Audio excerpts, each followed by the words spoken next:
So objects. We're now doing a bit of a paradigm shift. And this could be a place where, you know, you've been pretty comfortable with everything so far, and now I'm throwing a wrench into a lot of it. And this is a bit of a paradigm shift because the way we have been programming so far, although we have been using objects, like the strings and lists and dictionaries, those are objects. They're the not primitive type things. Remember, the primitive types are your like integer, your floats, your Boolean. Objects are a little fancier. We've used them, but everything we have coded so far has been very functional. It's been, you know, we write functions, we use our functions. It's just, we've got our data, we've got our functionality. They're kind of separate, and, you know, when we need to run some functionality on data, we write a function, we pass the data to the function. It's all, you know, that's kind of like our logical divide. Yeah, that's what we've been doing so far, very function-based.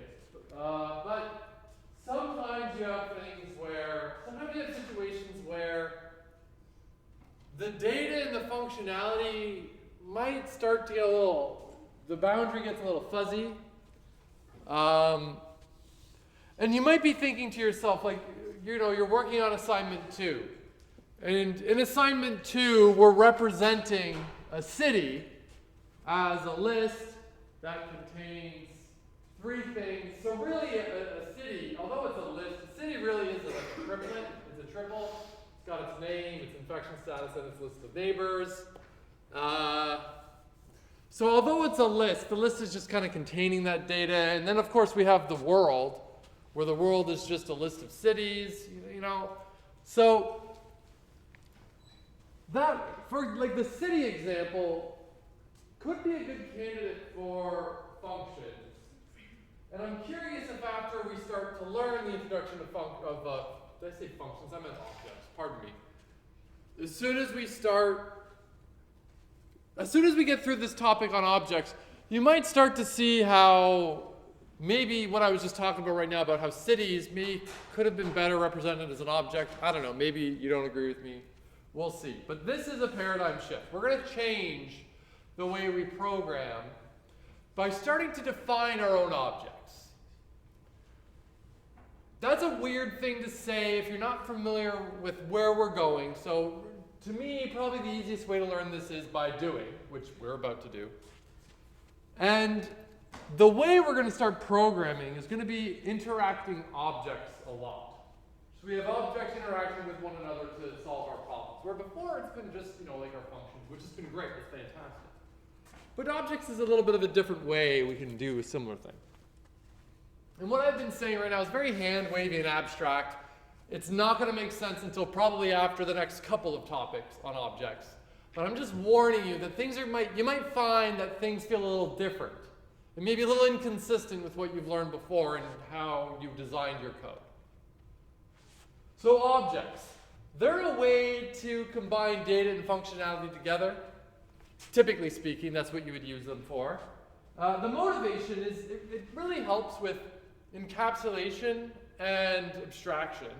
So you remember we wrote functions, right? We defined a function if we had some chunk of code that really was this coherent functionality. You know, like thinking of, like in assignment 1, right? Calculated the subtended area. You know, there's that calculation, you know, you've got some variables, and there's that one big number crunch, and, you know, maybe those couple of lines of code, or maybe that's a bad example. Maybe you get a better example is to count the number of Starbucks. There's a lot going on in count the number of Starbucks, right? But all of that code grouped together made sense to be a function. And then if we ever need to count, we don't need to really think about the internal bits of that function anymore. We just call that function because we have a function that does the counting of the Starbucks for us. Great. So we encapsulated functions, but sometimes, like, with objects, we become able to encapsulate a lot more than just that single functionality. We began to be able to encapsulate data and multiple bits of functionality together. And an example of an object that does this really well that you are used to are lists. Lists have a bunch of functionality associated with them, right? You've got append, you've got copy. There's a bunch of methods there. Methods are just like fancy functions. And then there's the data associated with that list. It's the series of whatever pieces of information we put into the list. Now, someone somewhere wrote the code, just like someone somewhere wrote the code to define print in the absolute value function in Python. Someone somewhere wrote the code for lists. Someone wrote the code to define a list, and they did that with a class. Class is how we start to define an object. A class is like the blueprints for an object. Often you might hear programmers interchange the word object and class a bunch. Technically there's a separate meaning. But I might make that mistake here. It's not overly important that you get it right all the time. So lists. They have some data associated with them, like how big they are and the information stored in there. But, ooh, you know what? I see a good opportunity for a quick pull request if anyone wants to do it. See the information stored in the list? I don't like that that's lowercase there. So someone can go fix that real quick if they'd like. Yeah, and we've got some functionality like append, remove, pop, contains, find. I can't remember all the methods associated with lists off the top of my head, but there's a bunch. And you're used to using with objects like lists and strings. But we haven't defined our own. You were used to working with functions, but like you used print, but you were able to use print before you knew how to define your own function. Well, you're able to use objects before you know how to define your own objects, but now it's time to start learning how to define our own objects. And to do so, we start defining a class. So we're going to start by making a circle object. There's nothing wrong with the example I'm going to show you with the circle. There's nothing wrong with it. It's a valid reason that you could making a circle class is a reasonable thing one might want to do. But do note that I made this decision to do a circle class for demonstration purposes. Right? It's going to be really simple. And sometimes simple class is exactly what you want. Sometimes that's preferred. But this one here is specifically designed for teaching, the intro, basics of defining a class. So we are going to make a circle object. However, in order to start making our own objects, we must first define the class. It's like the blueprints. What does it mean to be a circle? That is like the class would be analogous to the function definition. A class is code that defines what it means for something to be an object of that class. For example, we will define a circle class, which contains all the information needed for Python to start making instances of circles. Someone wrote the list class, and then you made instances of lists. So there's only one list class, but with one list class, with one blueprint for how to make a list, I can make as many as I want. With one function definition, I can make a function call to that function as many times as I want. I'm trying to show the parallels here. They're not exactly aligned, but there's the definition and then the usage, right? So going back to lists, there exists some class definition of lists. With one class, we can create as many instances of lists as we want. All right, so this is just prep stuff. Right now I'm saying we have classes. And this is how we use a class to define what it means to be what it is to be of something of that class. And I'm going to make a circle class where we define what it is to be a circle. Someone wrote a list class that defines what it means to be a list. Someone wrote a string class which defines what it means to be a string. Someone wrote those classes. We're going to make our own class. That's how we start defining our own objects. That's what we've hit so far. With the class, we can make instances, but we're going to make instances a little later. So, just like the rest of the class we're going to learn by doing, we're going to start defining a circle class to make a few instances of circle objects. So the class is the definition, and then an individual instance of it is like an object of that class. If I make a list, I have a list object that's based on the list class. That's the differentiation between class and object. There's one big question. before we can start defining a circle, we have a big question. What is a circle?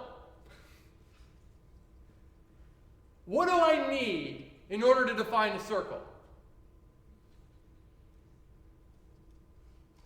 Well, a radius. That's kind of it, right? What else do we need? With a radius, we can do a hell of a lot with circles. Okay. So, did you cheat and you just looked at the word radius right there? No. Oh, okay. Totally.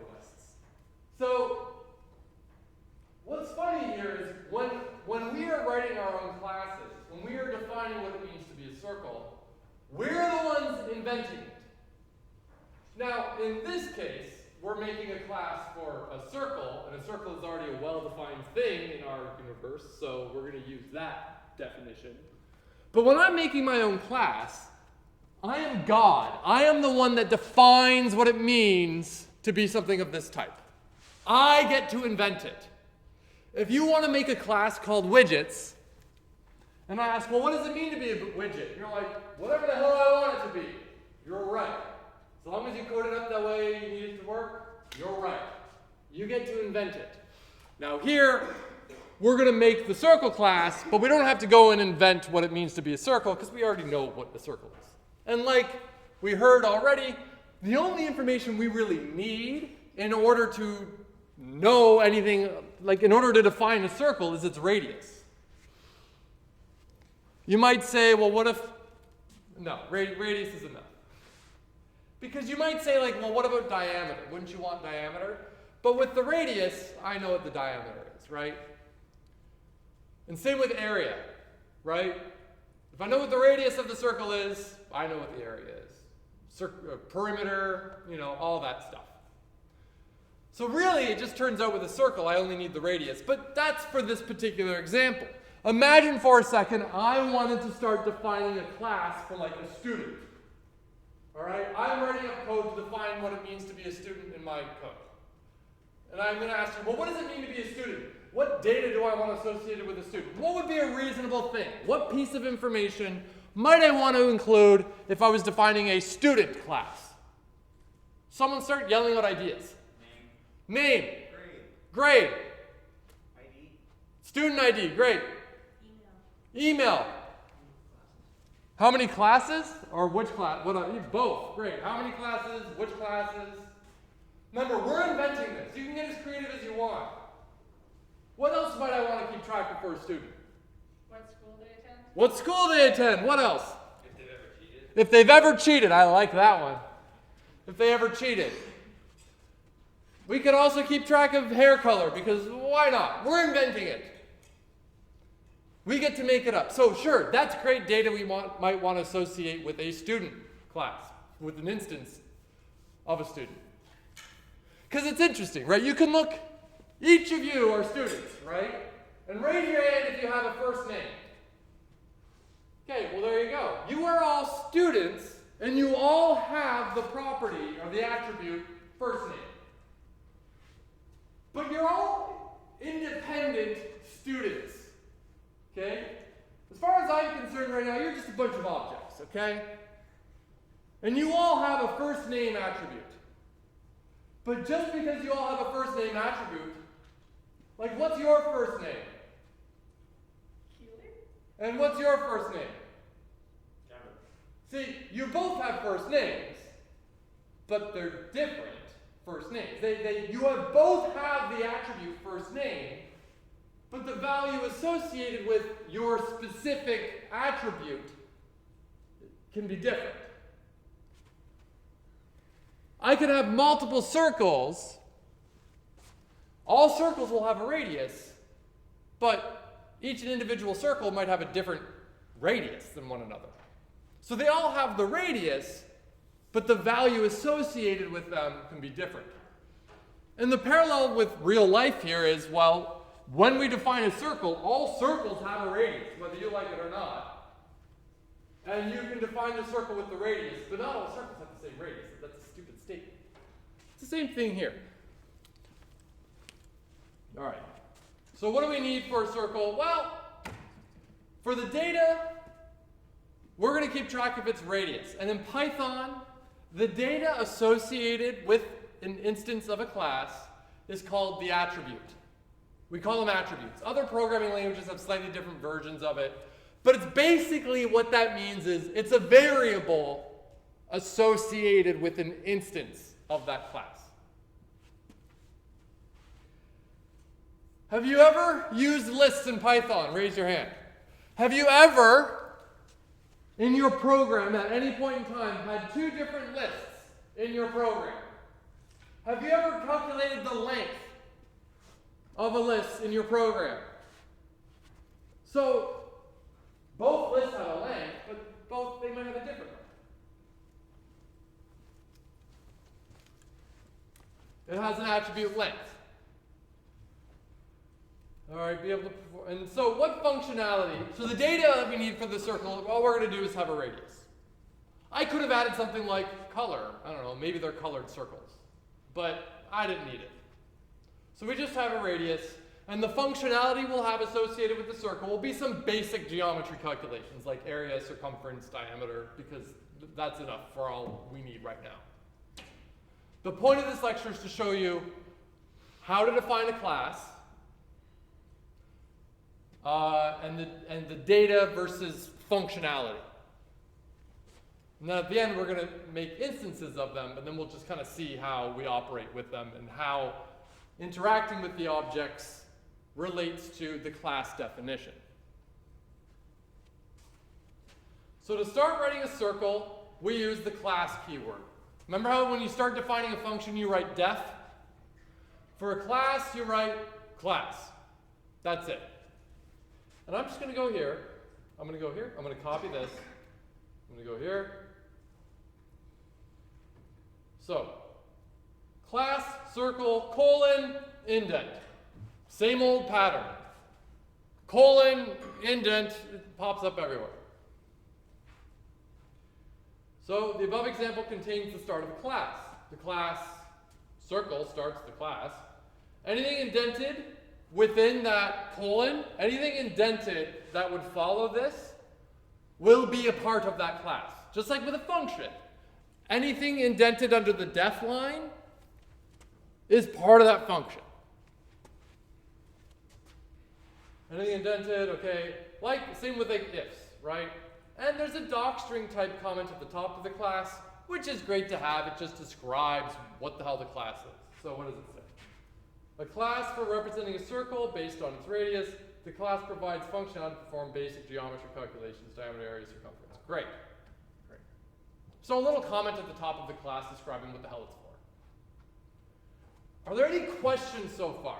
There's a lot of mysteries. I haven't shown you how to really do anything with it. But based on the prep work I've kind of laid out before we continue, I'm curious if there's anything that needs to get straightened out before we go. You want me to keep going? Okay. All right. First thing we need, if we're doing this to make any particularly good use out of the class, is we're going to want a constructor. A constructor is a special method, and you're going to notice now I'm going to use the word method. Method, for our purposes right now, what you should think of is it's just a function, but it's a function that exists inside a class. Okay? So method, you can just think, oh, it's a function. We need a constructor, and the constructor is a very super special method that does the setup for us. When I create a new circle, the computer might need, when I say, okay, Python, make me a circle object, the computer might need to do some setup. It might need to go like, oh, okay, I need to go do X, Y, and Z in order to create a circle. Think of the list. When I say make a new list, great, I say my list equals, and then my square brackets. Python will call the constructor, which kind of does some setup, prep work in order to create the object so it's ready to go for you and use. Technically, whether we write a constructor or not, Python gives us one for free. But you typically don't want to use the one you get for free. you're going to want to write your own. But you don't have to. It gives you one for free. Remember how, like, with functions at the end, if you don't write a return, Python sneaks one in for you anyways. It's being helpful. But if you do write a return, it just ignores the one it would have given you for free. Same idea here. If you don't write a constructor, it'll be like, all right, I can still work. If you do write a constructor, it's like, okay, we'll use yours and we'll ignore what I would have given you. But before anything, we can actually start literally with only this code. We can make an instance of a circle. So here's my whole class. I hit run. They might actually not be happy. I might need to say pass under here. Let's see. Oh, new block anyways. Initializing. Okay, great. I ran this code. Here, actually, yeah, okay.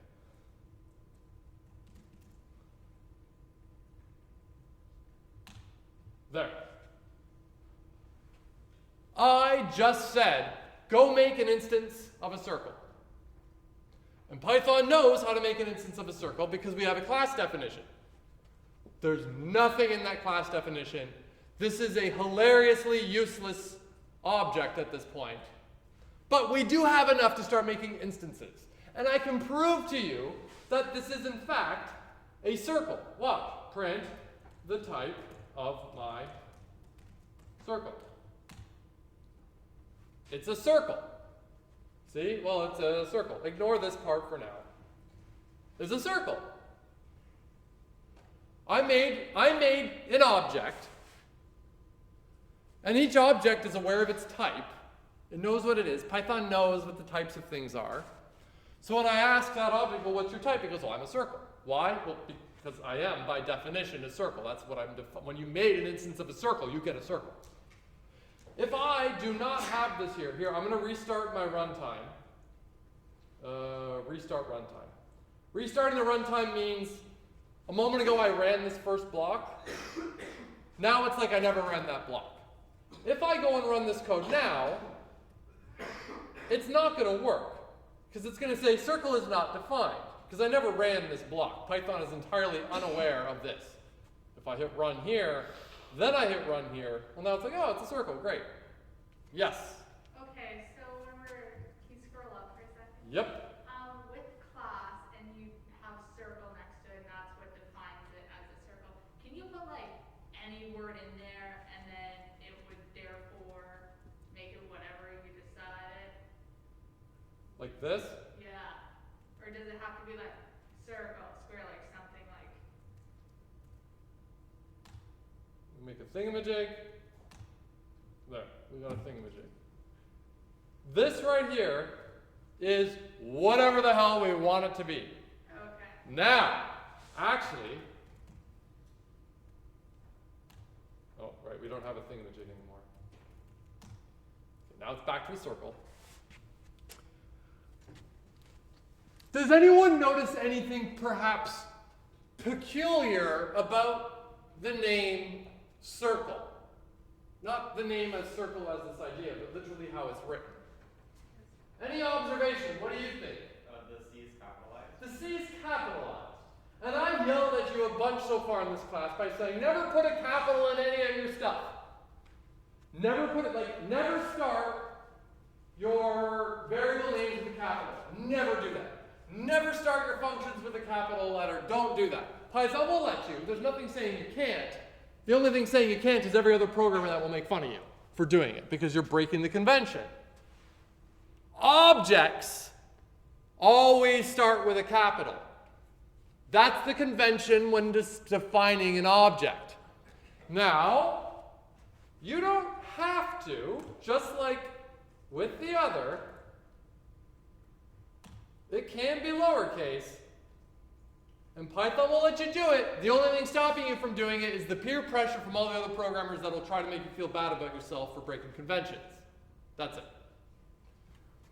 So because we're going to be good, we're going to go back and call it uppercase circle. Circle, circle, circle. All right, we're good. Surprised?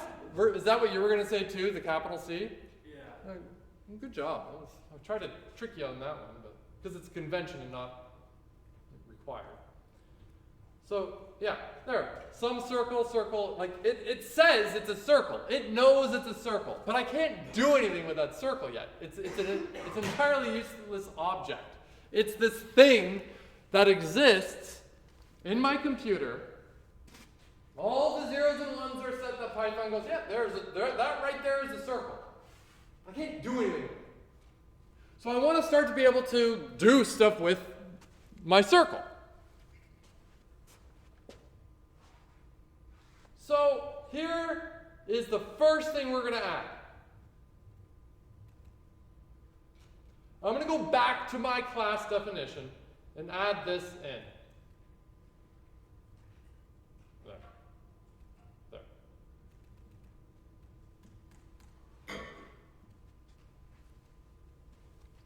This is the constructor. Now, before anyone goes, technically in Python, that's not the constructor, I know.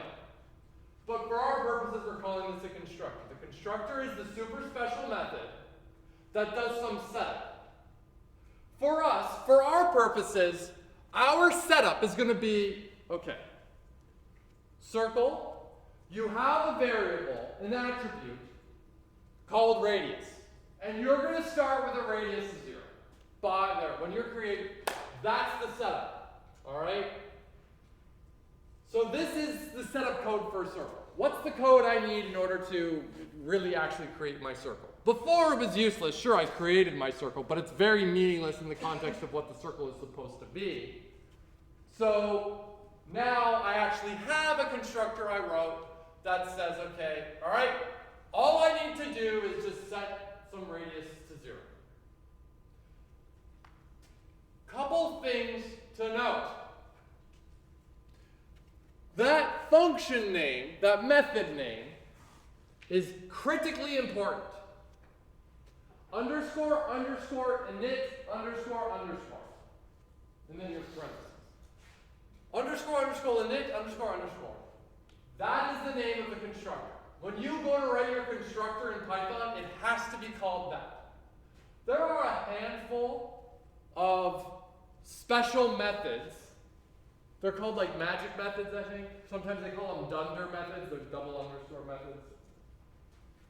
But there's special methods, and we'll look at a couple more that always follow this underscore, underscore, something, underscore, underscore. And they're used in special situations. And a constructor is a super, super, super special method. The next thing you're going to notice here is this pink or purple, whatever color that is, self in the parameter list. Along with the use of self right here as well. Self. Every function you write, every method you write in your class, all start with the parameter called self. Why? Because the person that invented Python made it go this way. Self is a reference variable. It's a variable. It's a reference variable that I can guarantee will confuse the hell out of every single person in this room for a little bit. And I've warned you about it right now. What self is a reference variable to itself. All right? What I mean is, I'm not being silly when I said it like that. That's literally what it is. What I mean is, let's say I have a list. I'm always going back to the list because the list, we're familiar with using lists. So if I have like my list, I'll just call it like L equals whatever, it's my list. Really what I have is, well, I've got my variable L that is a reference to the list, right? So if I want to interact with that list, I got to go through L, right? L is the gatekeeper to get to that list. Because it's a reference variable, and the reference variable is how I get there. But every object in this list, now I'm actually going to draw the list a little bit different than I've ever driven before, because really, the list is a collection of information But the list is actually a little bit more than that. It's got a little bit other like pieces of information associated with it. So the list is an object. The primary purpose of the list is to store some information, but you know the list knows its length. Oh, len is 7. Like it just knows that. It knows how many things are in it. But it also has a reference variable to itself. And this is how the list can modify itself. If the list ever wants to make a modification to anything about it, to any data inside it, it's got to go through a reference variable, and that reference variable is self. So if I wanted to say, if the circle wanted to modify its radius, it would need to say, okay, self.radius equals 20. It would need to be like, okay, radius, whose radius? My radius is 20. That's what self is for. And I need self when initializing anything. For, like when I initialize the attribute radius, I say self radius. If I just wrote radius equals 0, what Python would do is it would make a local variable to the method init, a local variable that only exists inside that method while the method is being run. Once the method is done running, the variable radius would disappear. So I don't want that to happen. So I want to say, okay, radius, you're not a local variable to this method. It's my radius. It's the object's radius, not just some little value in this method that I need to keep track of. I want it to be something that will be a fact about this object itself. I think I did a pretty good job explaining it there, but raise your hand if you're still like, what? Put your hand up, put your hand up, put your hand up. See, you're normal. It's a weird one. Soon, it will become quite clear where and why this is important. Unfortunately, you got to remember, Python was designed by software engineers for software engineers. I hate to tell you, they didn't care about people learning the program when they designed the programming language. So sometimes, in order to learn what the hell's going on, there's no easy introduction to it. You kind of got to know a lot of things for it to come like full circle. Because the programmers knew what they wanted to do when they made it, so they could invent whatever the hell they want. And then you're showing up and you're going, what the hell's self? Oh, I lost it. Yeah, you're thinking, what the hell, what on earth is self? And it's like, well, yeah, the programmers knew they wanted something like self, so they made it, and you're left going like, but why? And it's like, well, you'll see why they wanted it soon.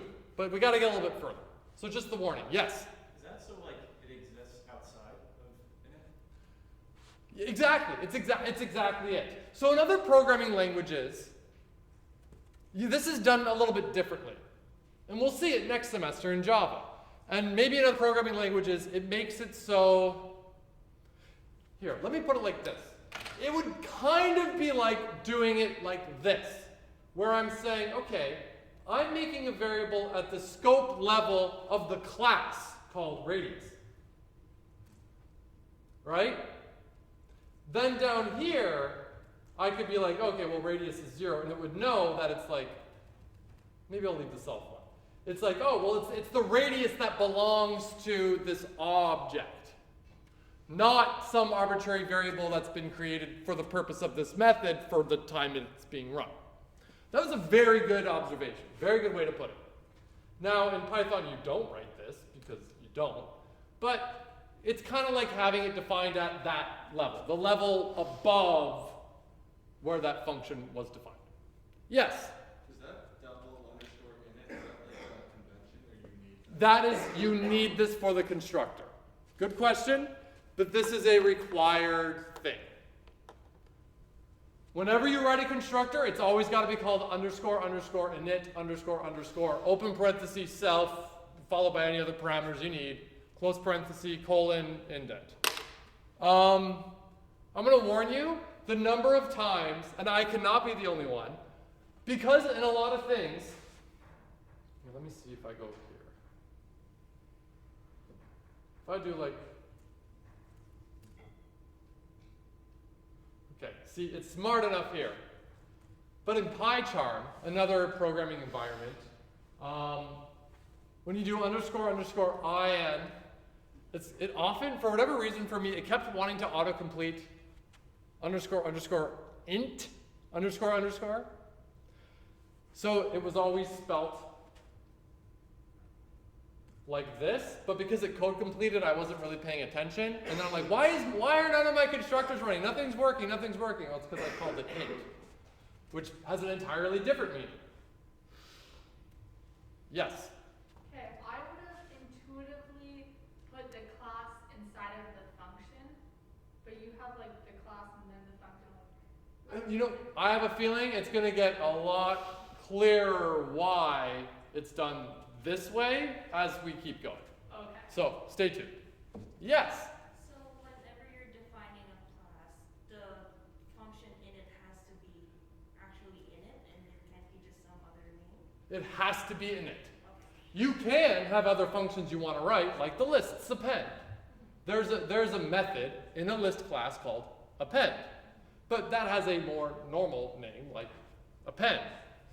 And the funny thing is, with any of these special methods, these dunder, magic methods, like underscore underscore init, underscore underscore, you should never be calling them directly. You call append directly. You say, okay, my object.append, right? You are not to call these directly. And I'm going to show you now what I mean by that. But actually, before I do that, were there any other follow-up questions? Perfect, because that was a great segue to the next bit. What actually calls init is this line right here. That's what actually calls the init method. When I write just the name of the class, Python knows when they write the name of the class, they want to create an instance of that class. So I'm going to go run the constructor, the initializer, init. That's what it is. We don't call it directly. Now, there is like a way, how do we say?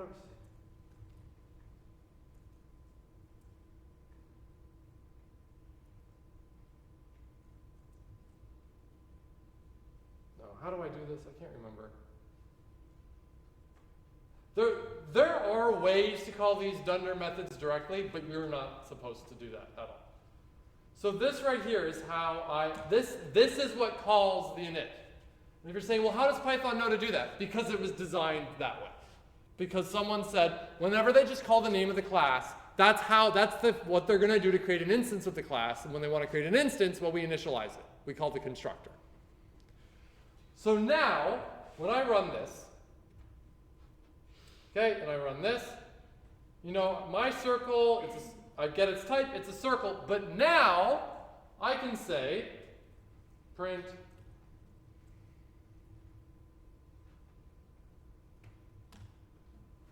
zero.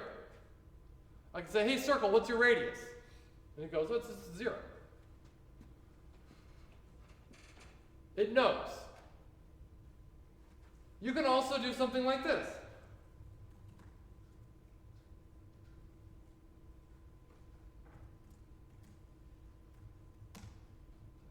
I can say, hey, my circle, your radius is 10. Okay. And then I ask, okay, print out your radius. Yeah, sure, great. If I go I say,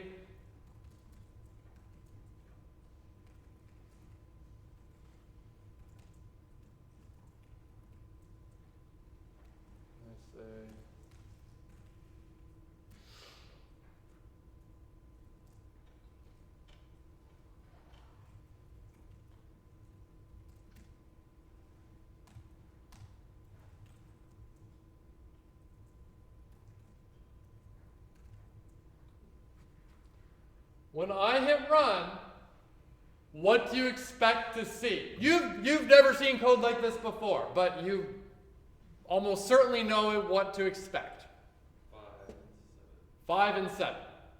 We create a circle called a circle. It's a circle. It's an instance of a circle. It's a circle object based on the circle class. I made another one called B circle. They're both circles, but they are separate circles. And then I said, okay, A circle, your radius is 5. Okay. B circle, your radius is 7. Great. But they are independent objects. Setting A circle's radius has no effect on B circle. Setting B circle's radius has no effect on A circle. They're independent. They both have a radius attribute, but that doesn't matter. Their values associated with the attributes can differ. Question? Scratch? Okay. So there, great. Oh, you were all wrong. I should have done this. If that's why you didn't know what the answer was, because I did it wrong, well, you're good for you.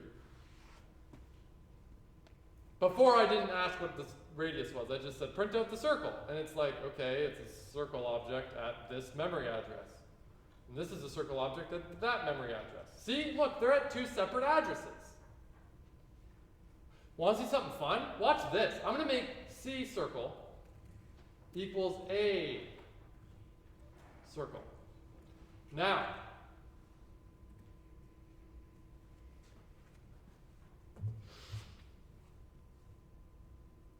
line 6. What is line 6 doing?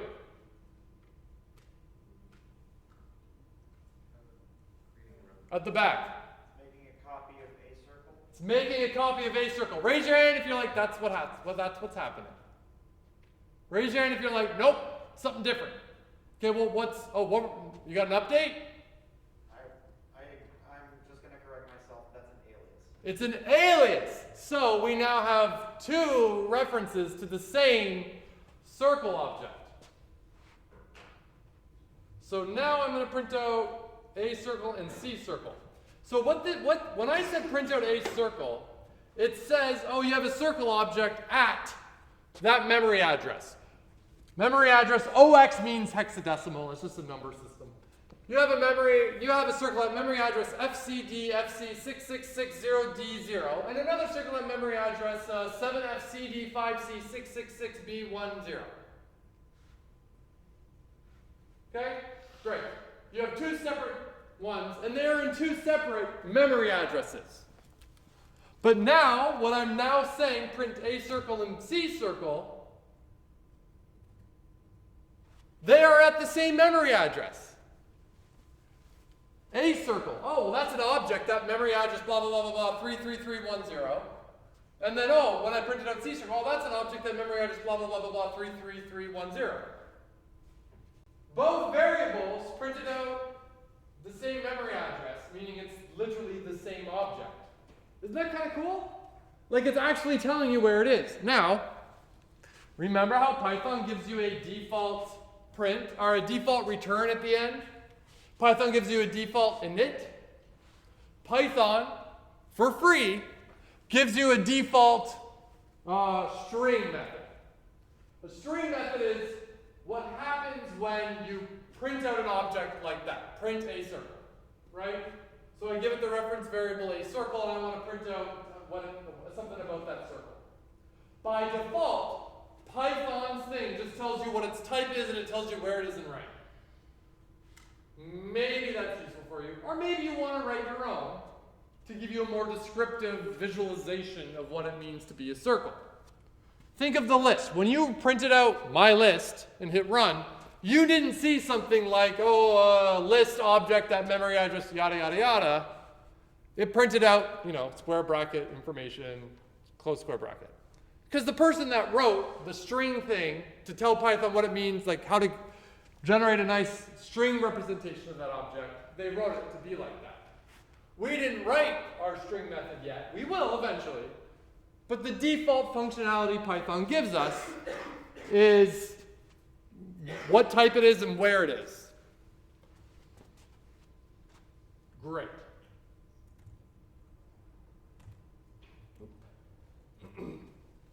So in the above example, we see the use of this init, its constructor or initialization method. We set radius to 0 by default, and then we were able to set the radiuses just like this, circle A, circle B, and then we print out their details, and we get, their radiuses. In the above example, 2 circles, great. You can actually have parameters for your constructors.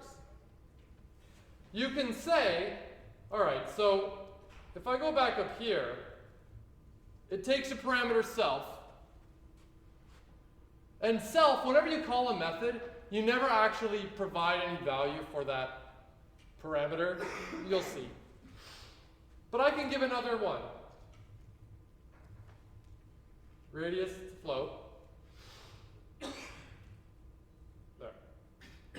There. Now, when I create the instance, I can specify the radius upon creation, and I don't actually have to go in and set it myself.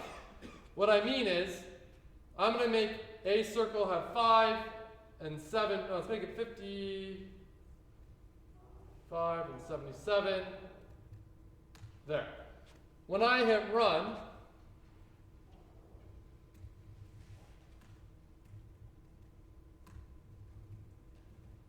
now I'm calling the constructor, I'm creating it, and I gave it the value 55. That means radius is 55, so the radius parameter will take that value and put it into this object's attribute called radius. So when I hit run, what do you expect to see printed out? It's not a trick question.